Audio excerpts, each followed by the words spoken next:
All right, so for these next two problems, these are what we're going to refer to as the challenges, okay? We are going to get to cover material like this a little bit later, but since we've already started talking about factoring quadratics where a is equal to 1 and difference of squares, this is as good a time as any to go through and start looking at these, okay? So the big thing that I want you guys to take away from seeing problems like this is that everything that we're doing is about breaking it down into smaller, more manageable pieces, okay? So, if we look at this first problem, okay, I see that this actually has a leading coefficient of 2. Well, maybe that means I can take out or factor out a GCF. The other thing I'm going to notice is that it's actually a quartic function, okay? But then this is a quadratic, and then this doesn't have any variables, okay? But I still kind of see a pattern that's emerging right there, like this is half as big a degree as this one is, which is kind of like what it is for quadratics. So maybe, just maybe, that's something that we can use to help us solve the problem, okay? So if I'm going to go and factor this, the first thing that I'm going to go through and do is factor out that GCF, okay? So I have 2, 8, and 90. Those are all even numbers, so I at the least can factor out a 2. What's left over is x to the 4th plus half of 8x squared is 4x squared, and then half of 90 is 45. Okay? So now I'm going to try and factor it, but I notice that I've got exponents of 4 and 2. Okay, so maybe that's going to prevent me, or maybe things will be just fine. This is in fact a trinomial. It's got those 3 terms, so maybe I can factor it like it's a regular trinomial, like it's a quadratic, like it's quadratic style. We'll see. So first I'm going to need to figure out if there's a way that I can use factors of negative 45 to create a value of 4.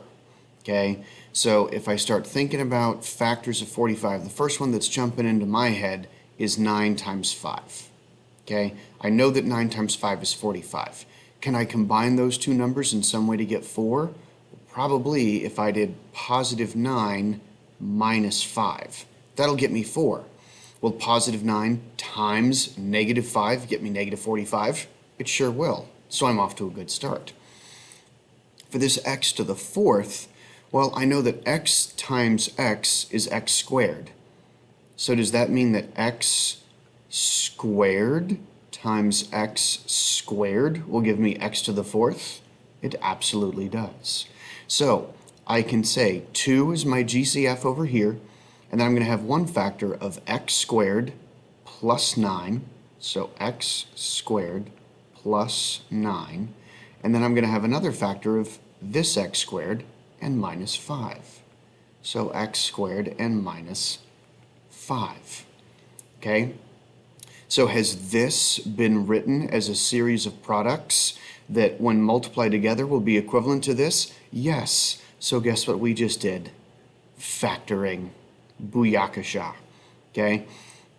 X squared times x squared is x to the 4th. 9 times negative 5 is negative 45. And if I combine 9x squared minus 5x squared, I'm going to get 4x squared. Check. It works. Okay. The other way that we can do that with other quadratic style trinomials is if we go and look at something like the second example here, or our second challenge, which is factoring x to the 4th minus 16. Well, this looks like a difference of squares. So maybe I can factor it like it is a difference of squares, because 16 I can take the square root of. X to the 4th, I think I can also take the square root of. Okay? So if I do the square root of x to the 4th, well, that should be x squared, because, like for my previous example, I know that x squared times x squared is x to the 4th, so that has to be the square root of x to the 4th. Okay? The square root of 16 is 4.